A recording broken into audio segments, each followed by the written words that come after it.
Yes. Great. So this is basically today we are going to discuss two problems. First one is how to design a hash map, and then second one is how to design the LRU cache. So let's talk about the problem statement first, then we will move more. Okay. So first, suppose there is a skeleton class given to you, and which you need to implement for your hash map. So you will have a initializer method, then you need to implement the put and get method and the remove method. And the put method is basically taking key as an integer, value as an integer. Get method is taking key as an integer. Remove method is also taking key as an integer. So that's the requirement of the problem. Like you need to design your own hash map and you need to implement these methods. So, as Puneet also said, there are two main things which we need to tackle, basically, which we need to tackle here. One is basically how to design a hash map function so that there will be minimum number of collisions. And then the second is how to handle the collisions also. These are the two things which we need to consider while designing the hash map. So if you see this diagram, okay, so what we did is we took one array. So this is my array. Okay, in this array, every index is a hash key itself. So what we will do? So whenever we get any key as an integer, we will try to convert into hash key. So that is the first step. Once we are able to get a hash key, we need to store that. Now suppose if we get a hash key for two elements same, how will you handle it? So what we can do is we can create a bucket. So when we say bucket, bucket is basically like as the number of collisions increases, you will try to append the elements in the bucket itself. So that, for example, like there are two keys. Suppose key X and Y. These two are integer numbers. For both the keys, the hash key is coming suppose 1. So like in the diagram itself, so X is 1, Y is 2070. Then the both the hash basically when we basically provide a input in our hash method, the hash key is coming as 1. We assume this. Okay. Now how do we store these two elements? Like suppose this is the key only. For key 1, suppose if we need to store like 10, E2070, we need to store suppose 101. Okay. So how do we store this information in the bucket now? So what we can do is we can basically create a pair and we can store this information in the bucket itself.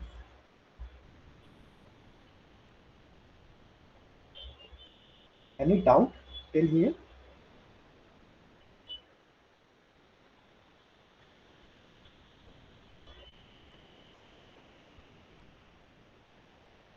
Okay. So I believe there is no doubt.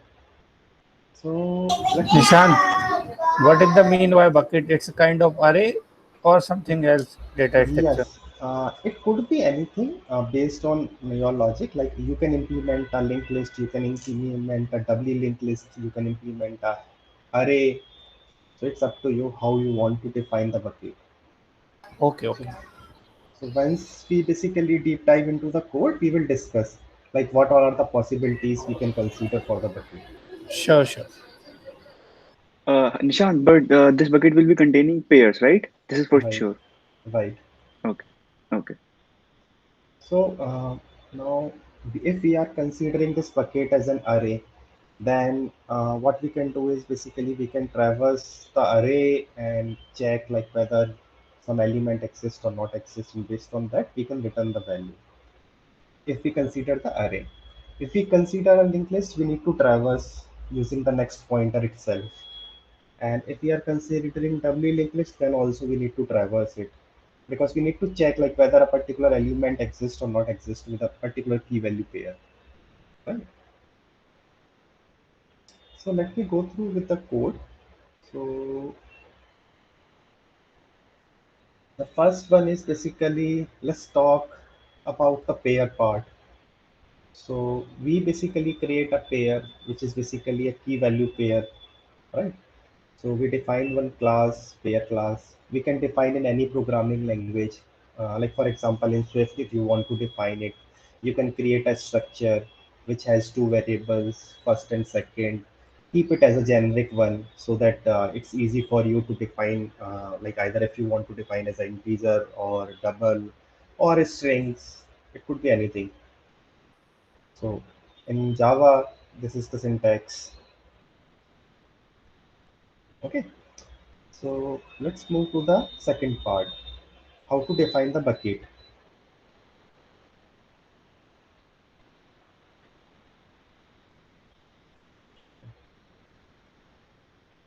Is it visible to everyone, or should I increase the font?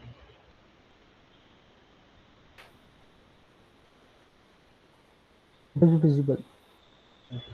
Cool. So when we talk about bucket, so what we did is basically we created an array of pairs, right?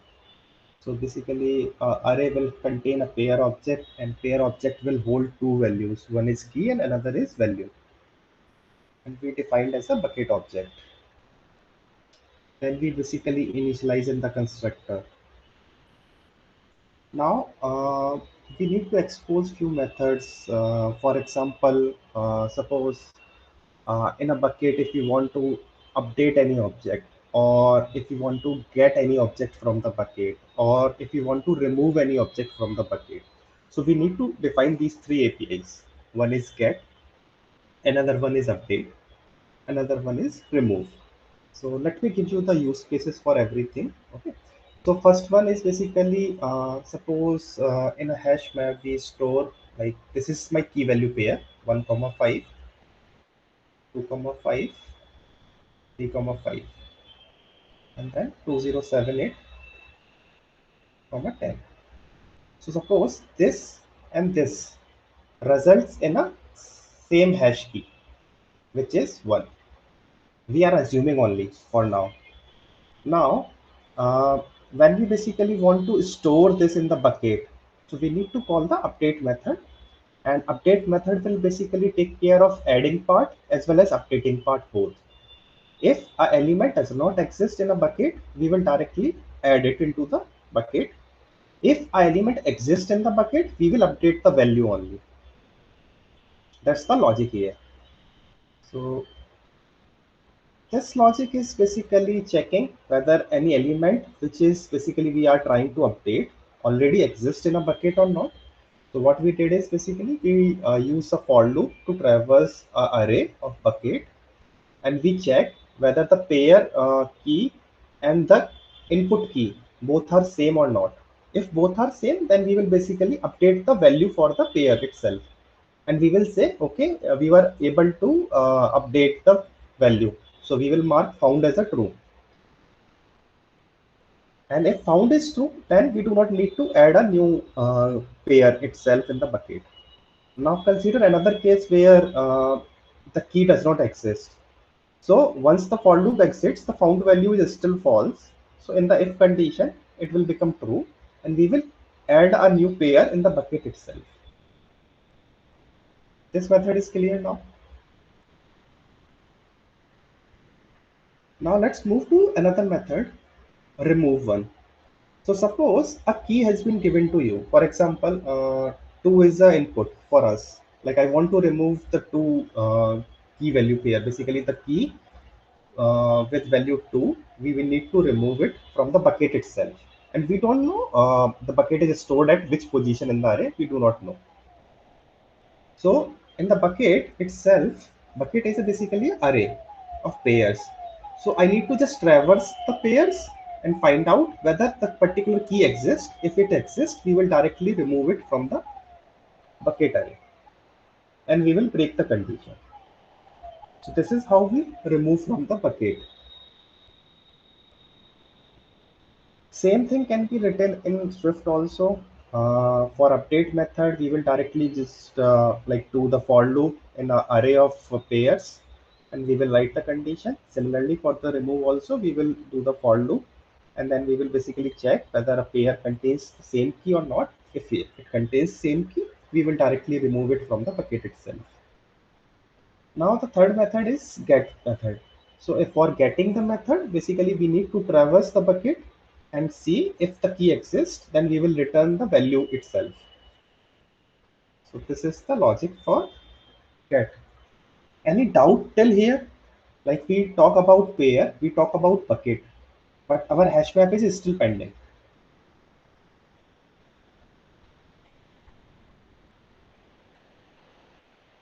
So, Nissan, like how we will make sure, like if we try to get something and like the element which is least recently used. We are talking about hash map right now. For Okay, least I recently just used. joined. I just joined. Sorry, my bad. Okay, so currently we are discussing around how to implement our own hash map. So I discussed around how to create a pair, and then we discussed around how to create a bucket for handling the collision. And after this, we will be discussing around how to implement your own hash method and the APIs also for our own hash map.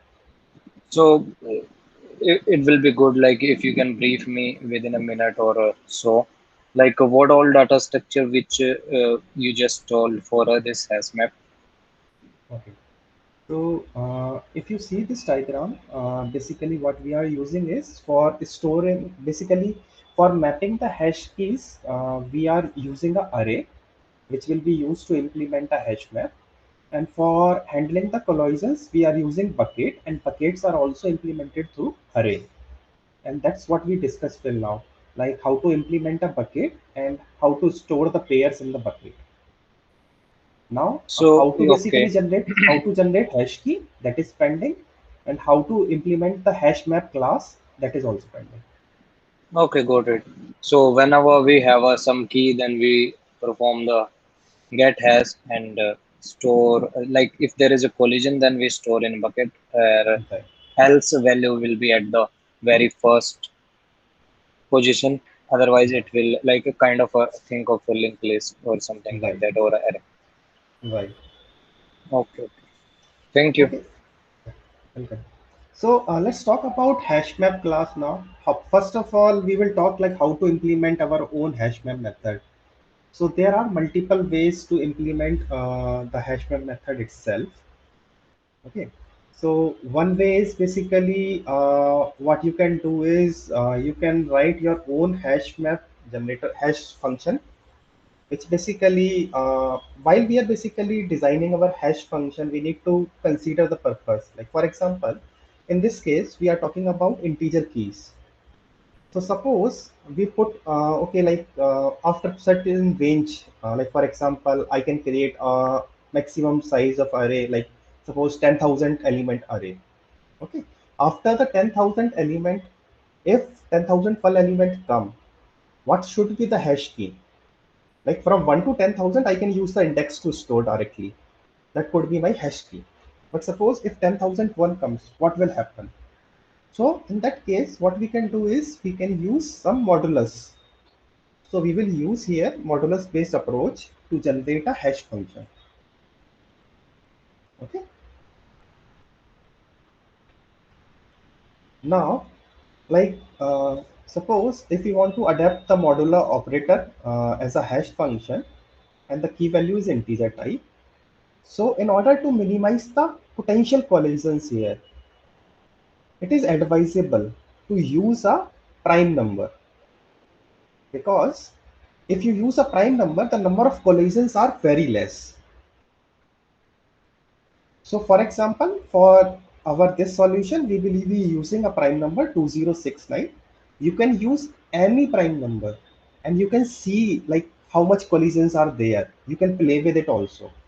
When you can basically write in your program, you can just write a hash map function, basically hash generated function, and use different prime numbers and see how many collisions are there. Even you can basically create some test cases and see like suppose if we use a smaller prime number, what will happen? If we use a higher prime number, what will happen? If we see like in between some range, if we choose some prime number, what will happen? So that's the logic here. So to generate our hash key, we will be using a prime number to generate a hash method itself. So if you see this logic, so this is our prime number 2069. Okay. So whenever I need to basically like check like whether a particular element exists in a hash map or not, or whether I need to update, I always need to generate a hash key first. So this is the way to generate the hash key. In all the three methods, we will be using the same method to generate a hash key. Like whatever the key we are getting as an input, we will basically divide it, or like we will say modulus it with the prime number itself. And whatever the output will come, we will use that as a key itself instead of using the same number as an index itself. That's the approach here. Any doubt here? No, Nishan, it's clear. Great. So now I think like we were able to resolve the collision handling by creating a bucket class. Now we are able to write our own hash function, which basically generate a hash key. So you can put it into a method, or it's a simple logic. So we put it in a line itself. Now let's talk about our hash map itself. So in the hash map, there are two variables if you see. One is key space, which is basically the prime number value, which we will be using for modulus part. Then the second parameter is basically array of buckets. So if you see this image, this is basically array and this is our bucket. So you can relate it now. So this is called as hash table for us. So basically array of bucket we are using here to implement a hash map. Now to initialize it, what could be basically the size? So suppose if I took a prime number as 2069, so I defined, okay, this is the maximum size I can take for an array. And suppose if you want to take larger size, you can choose larger prime number also.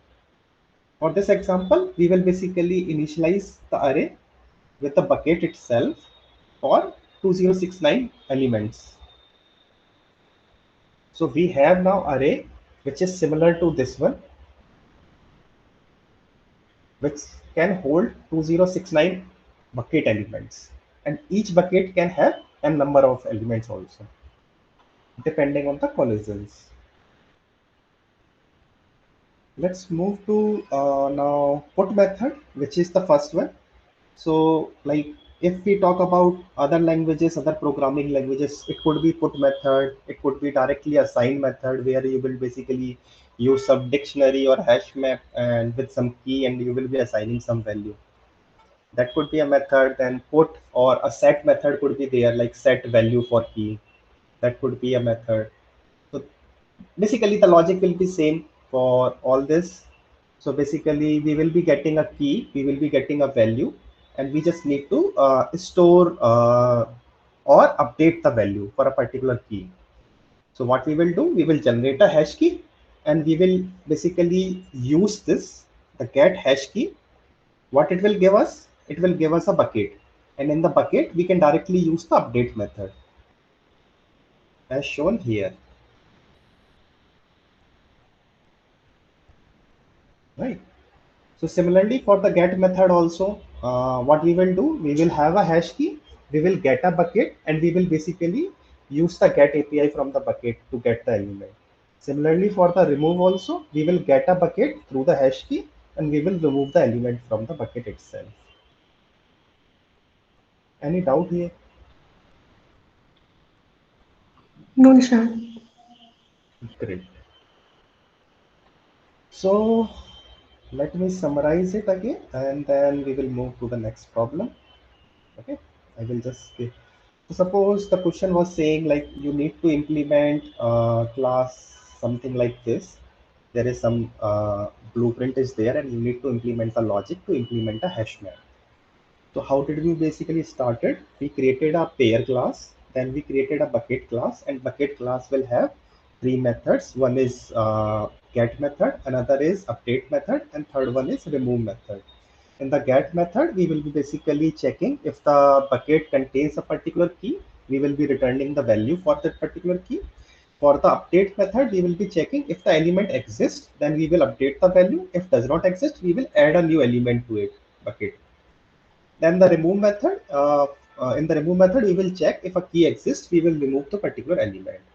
Then we move to this hash map class. In the hash map class, we basically define one prime number for generating a hash key. And then we defined one array of bucket, which will be used as a hash table itself.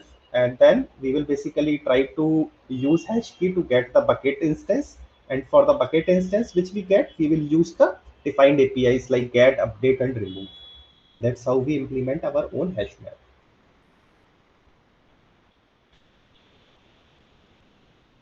Okay, let's move. Yeah, Yeah. Nishant, I have a small question here. So the key is integer, okay, in this question. What if the key is a string? So will we approach the how will we generate the hash key Okay, if the key so is string? yeah, there are multiple ways to generate a hash key for a string also. Like one could be like suppose if you are considering like small letters from A to Z, one key could be basically A into 1 plus then B into 2. This kind of logic could basically, and then you divide by 26, then it generates some key which you can use. This is the simplest way. Another could be basically use a XOR operator, use some prime numbers, define a logic to generate a hash key.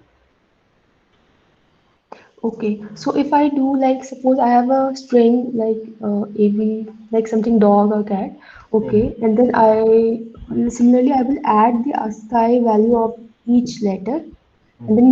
and then take the modulus with the prime number. Will that be okay? Uh, I I'm would not say su- just ping me in the chat itself. I would see if it work or not. okay, sure. Okay, thank you. Meanwhile, I will continue.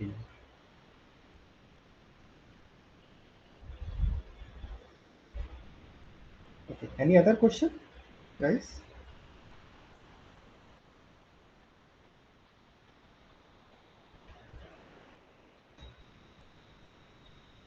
So let me share one logic for generating the string one, which we normally used in our competitive programming on the chat itself.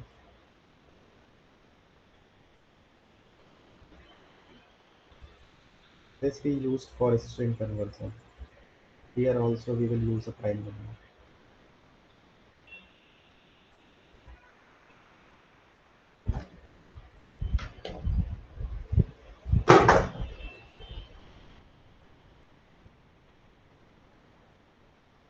Okay.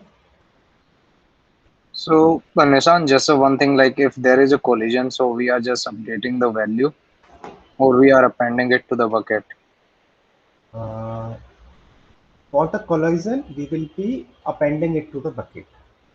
So, what value will we will return in that case? Like, The bucket, like for example, as I explained earlier also, see, if these two are key values, both are generating the same hash key. uh-huh. If we store this, suppose one is key, 5 is value, then 2070 is key, and 10 is value. Now, if you want to basically search whether 1 comma 5 exists or not, right? So we will basically say get, and we will pass the one value as an input, right? It will generate a hash key, and we will basically get a bucket. So this will be our Yes. bucket to search. In this bucket, we will basically check whether a particular pair contains this as a key or not. Yes, it contains, so it will return the value only. Okay. So in that case, like the complexity for this get may or may not be order of one. So, like, let me talk about the time complexity part also then. So, what happen is, in the best case, the time complexity will be basically assuming you have n number of collisions, which is almost impossible if you are basically considering or basically building a right hash function. That is almost impossible. So the time complexity will be basically the maximum number of collision possible in by your hash map logic, the hash function logic. That could be the time complexity for your hash map. Even in like inbuilt method also, there are collisions. So you cannot say it's always order of one. Okay, got it. Nishant, I have sent the. Can you check the chat? Mhm. Okay.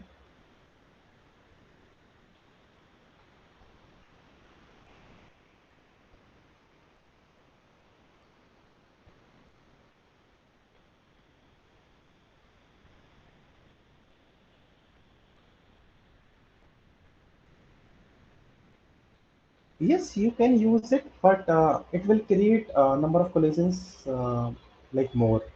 The reason is, suppose the maximum sum possible for some string, and we want to use our prime number in such a way that the number of collisions should be less.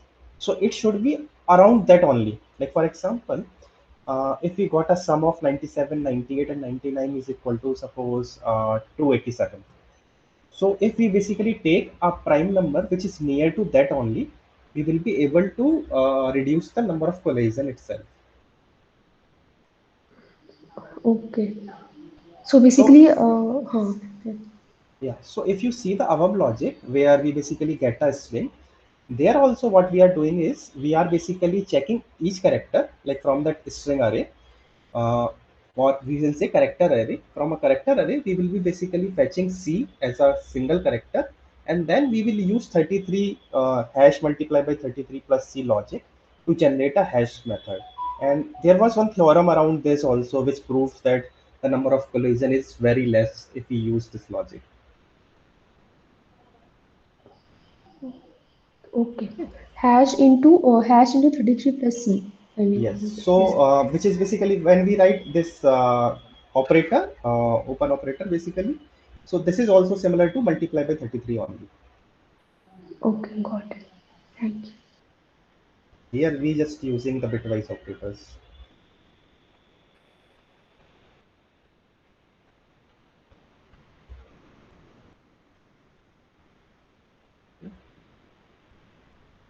So let's move to another problem, which is basically LRU cache. So first of all, what is LRU cache? Can anyone tell?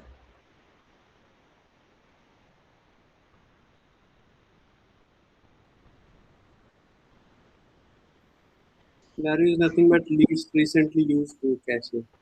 Whatever the string they are searched, that will be kept in the LRU. Okay. Basically, we have uh, the least recently used item should be removed from our data structure and something like that, I guess. Okay. Yeah, so basically, the most recent one will come in front, the least recent will go it back, and we will drop the least recent one if new items comes. Right? That's the logic for LRU caching.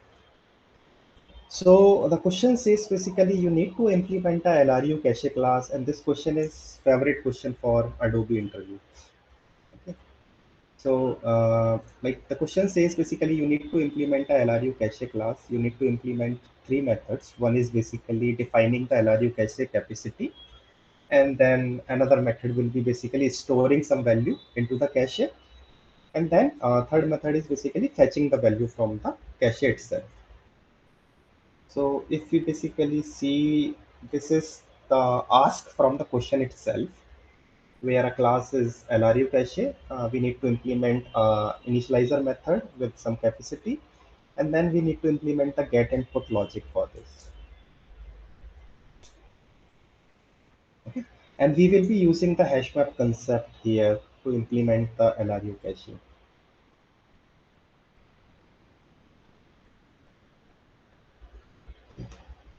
To give more understanding, let's go through with the explanation, which is mentioned on LeetCode also. Let me zoom in for everyone. Okay. So, these lines are basically mentioning the API calls. Like suppose a particular API can be called n number of times. So the first API is basically the constructor is itself, LRU cache, which defines the size. So suppose the size is 2. Even in the explanation, if you see, the size is 2. So now we need to create a cache of size 2. Now the next method call is put. Put is basically saying I need to put key value pair as 1, 1. So in the cache, I put 1 equal to 1. Now another put call comes where we say we need to put 2, 2 also. So we put, so this is now the latest cache with us. Now get method will come and it asks for 1, right? So we will return 1. Here we return 1. Now again, the put method comes 3, 3. Now the size is of 2 only, right? So this cache has, suppose, 2 element, 1, 2. Now third element need to be inserted. Which one need to remove? So here the logic comes, the eviction logic. So suppose if you see this statement, this one, the LRU key was 2, evicts key 2, cache is 1, 3. So when you call this get API, so 1 becomes a recently used element. So we should not remove this element from the cache. So suppose this is my front, this is my back, I would say, or basically it's just a logic to see. So whenever any element exists, we will basically put it into the front. And when we need to remove any element, we will remove it from the back. So I remove 2, I add 3 here. So it changes to 1, 3. Then again, I try to use basically get 2, but 2 does not exist in this cache, so it returns -1. Then we try to put 4. Now, so in this case, 1, 3, which one is the recent one? 3 is the recent one. So if we need to add one more element, we need to remove the old one. So we remove 1 and we add 4. And that's the logic we need to implement for our LRU cache. Any doubt in this example?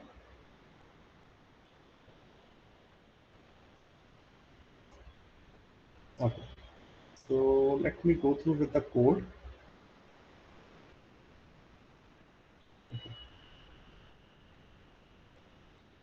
So first of all, if we want to reduce the time complexity for the LRU cache, where the get and put both works in order of 1, what could be the possible way?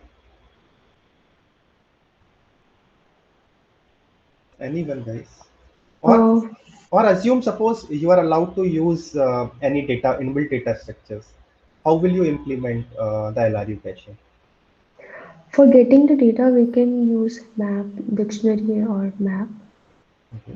Okay, and then for we have another data structure in order to maintain which one is the most recently used or which one is the least recently used, so that we can get easily, so that we can evict the least recently value from that data structure.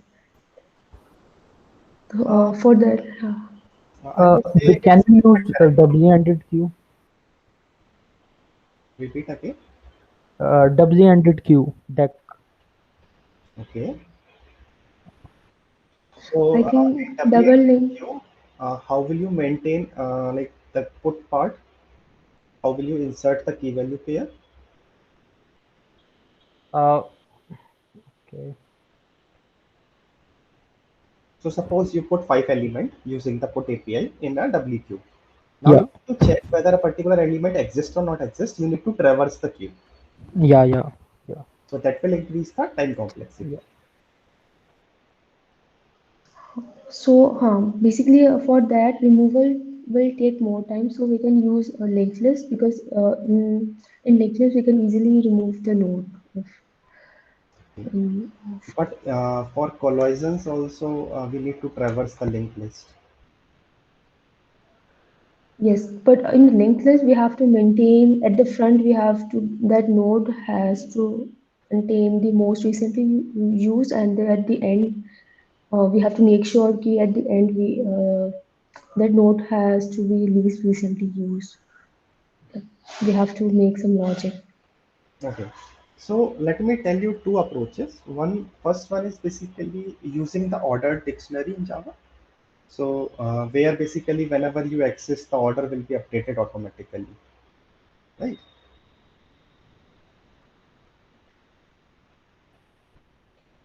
So in the ordered dictionary, the overall get and put time complexity is order of one only. The space complexity will be the total size of that particular ordered dictionary. And if you want to see the code, let me put it here somewhere. Here I can put.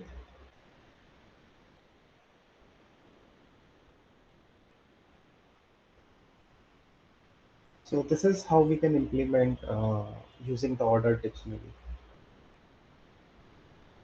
in Java.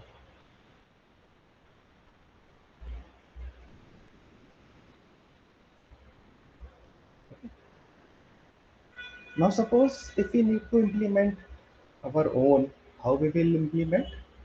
Let's talk about that part. I'm not going deep dive into this because this is the simplest one.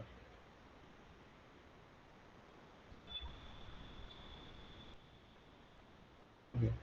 So if we basically need to implement, so see, in our hash map implementation, earlier question, what we did is we created a hash map of key as an integer, but value was bucket array, right? Basically array of buckets. Now in this case, we will use a doubly linked list for implementing the LRU cache. So first, let's talk about doubly linked list part, and we will see how we will be utilizing some properties from doubly linked list to reduce the time complexity. So this is our doubly linked list class where we can store key value pair, and we do have two pointers, next pointer and previous pointer. Okay. So we need to define here four methods. One is basically adding the node, another one will be removing the node, then third will be moving to head. This and this, these two methods are very important. This will reduce our overall complexity. So add node is simple. So whenever basically we get a node as a argument in the add node, we will add into the doubly linked list. So we have the head node and we will use that head node and we will try to initialize it. I do not need to explain this logic, right? Similarly, for the remove node, we got a node and we just need to remove it from the linked list. So we just need to change the pointers. So for example, like if this is my doubly linked list, right? And if I need to remove this element, so I just need to point this to here and this to here, and we will be able to remove the two. Similarly, for adding the node, suppose if the linked list is 1 or 3, we just need to basically point this next pointer to 2 and 2's next to 3, and similarly 2's previous to 1 and 3's previous to 2. That's how we can implement these two methods. Let's talk about move to head. So whenever this method calls with the argument node, what we need to make sure is in the doubly linked list, whenever we say, okay, this node need to be moved to the head itself. So suppose the argument is 2 in this method, move to head method. So the linked list should look like this, that we need to implement here. So what we can do is we can remove the 2 first, then this will be the linked list, the remaining one, and then I will add the node. So automatically 2 will be added into the front itself. So here I just utilize the API add node and remove node. The above two, right? These two I utilize here to basically moving our any node to the front node. Why do we need this? So whenever in the LRU cache, whenever we basically access any element, like as we see in the explanation itself, like when we basically try to access one again, so automatically one becomes the recent one. So the node which is at the head will be the recent node for us. The node which is will be at the tail end will be the most last used node, like we will say least used node, and we will drop it whenever we need to add a new element into the LRU cache. That's the logic here. So we will be using a doubly linked list to simulate a LRU cache behavior. Now the problem is when we call get API, we need to traverse the linked list, doubly linked list, to find out whether a particular element exists or not exists, and then we return the value. How to solve that? Now the concept of hash map comes here. So instead of basically what we will do, we will create a doubly linked list to simulate the LRU cache behavior. Just to implement the get and put API, what we will be using a hash map. We will be storing the node as a value itself, and key will be the basically the key will be the same, which will be given as an input itself. So if you see this put method, let's talk about this put method only. If you see this put method here, what we did is we have this cache. Cache is basically this one, this hash map, right? So hash map will have basically key as an integer, value as a doubly linked list node. So we can directly access that particular node. Now, when we basically say put, so initially, suppose the doubly linked list is empty, this will return nothing, right or wrong?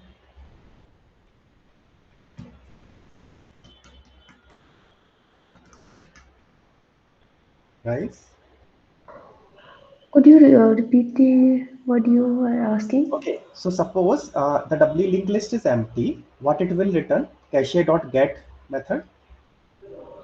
This would be nil. Nil only, Because, right? yeah. Because the hash map is also empty. Hash map is empty. My doubly linked list is also empty right now. So suppose I store 1, 1 here. Now what I will do is I will create a 1, 1 as a doubly linked list node, and here for 1 I will be pointing this node as a value in the hash map. That's the logic here. So if you see, if the node is null, we created a node, and then we created an entry in the hash map here, and then we incremented the size also for our LRU cache. Now the size is 1, and the total capacity was 2 for the earlier example. So suppose if we add 2, 2, it will again check whether the 2 exists. No, in the hash map 2 does not exist. So it will again create a node. Again it will put here 2, and then here 2, 2. This will be in basically doubly linked list only, and this pointer is pointing here now. So this will be the key, this will be the value. Now again, suppose if I basically say, okay, get API call is coming. So suppose if I call 1, get with 1. So key is 1. I will check whether it exists in hash map. Yes. So this operation is order of 1, assuming there is no conflict. Okay. So this is order of 1. So we get the node. So this will be the node of doubly linked list now. What I will do is I will call move to head API directly. So this is already a head, but still we will be calling move to head because we do not know like whether a particular element is at head or not. So what we can do is we can implement a check here, but that's not a right way. You will make your logic more complex. So the logic should be generic for everything. So here what we will do, we will remove this node, we will move it to the front using this API call move to head, and we will return the value. Now suppose 3, 3 comes. So which element will be removed? Because 1, 1, goes to the front of a doubly linked list, then this will be on the tail of the doubly linked list, the 2, 2. And we just need to remove this and add this 3, 3 into the front. So now the doubly linked list will look like 3, 3, 1, 1. So that should be the logic. That's how we implement the LRU caching. Nishant, I have a doubt. So basically, in this question, accessing the element value means if I call get and put function, so in both the function, I have to modify the double linked list. No? Right. And Okay. modifying the doubly linked list is of order of 1 only operation, because we just need to link the pointers as I explained here also. This one, the green one, we just need to change the pointers, that's all, to remove any element, to add any element in a doubly linked list.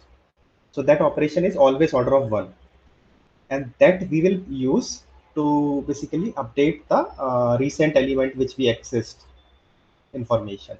So we will always keep the basically the recently used element to the front of a doubly linked list, and automatically the last used, basically the element which are like only used one time, will go to the back of the doubly linked list. So when we basically call this pop tail method, it will take care of that. So here basically we will use tail pointer and we will directly remove that node. Okay. I have one more doubt. That is, in this question, like, can we have the input like with the same key but a different value? Is it possible? Because like for two in this here, can you shift a little bit left? Mhm. Where so not left, but where so basically, if is it possible for a same key the value would be different, like 2, 1 or 2, 2? Okay, so that should be mentioned in the question itself, because suppose if we are talking about same key and multiple different values, then the same thing will happen with the hash map. Like in the hash map, we need to basically create a bucket to store the linked list nodes, and then we can handle the scenario also. Yes. Currently, we assumed there are no conflict for the hash key. So what we did is basically we use key as an integer, and we use instead of using a bucket, we directly use the doubly linked list node. But as you said, if the conflict is there, then we will use array of doubly linked list node. Then the time complexity will increase. Okay, but the whatever So you explained. based on the Hmm. problem, the approach is right. Okay. But in this current code, I think this will also work because each time we are removing the node and So then in updating. this code, what will happen? Suppose if we basically try to store, okay, 1, 1, 1, 2. Okay. So what we will do in the hash map, we will have some node. Suppose 1, 1 now. This is represented in the linked list node. Now when 1, 2 comes, we will basically try to update this key only. So it will point now 1, 2, and we will lost this pointer. That's the problem. So if we use bucket, then we will basically able to hold both the instances, but that will increase the time complexity. Yes, yes, got it. Okay. Any other question? One last thing, because in this code, can you zoom in this one a bit? This section, the last section, zoom in. This one where the size is greater than capacity. What if the capacity, if because we are initializing the LRU cache with a capacity, okay? So what if we give the input 0, and then the else part will, I'm just thinking ki size plus 1.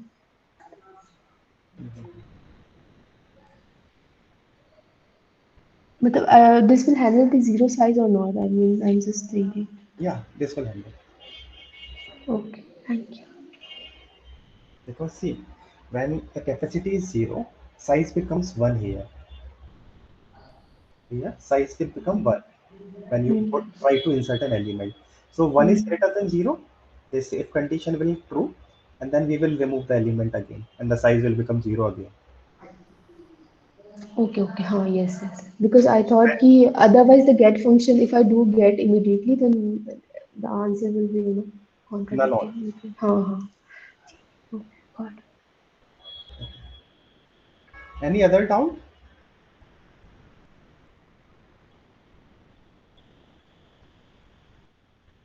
No? So I think then we are done for today. So let me summarize. Basically, we discussed two problems. One is designing your own hash map, and then the second problem was designing the LRU cache. We utilized the first concept of designing the hash map to implement the cache, but little bit tricky is there. We use doubly linked list here instead of bucket. And the reason for doubly linked list was basically to reduce the overall time complexity for updating the recently used element. So we just need to change the links. That's why we use doubly linked list. That's all. So thank you so much, guys. Okay, thank you, Nishan. Thank Thank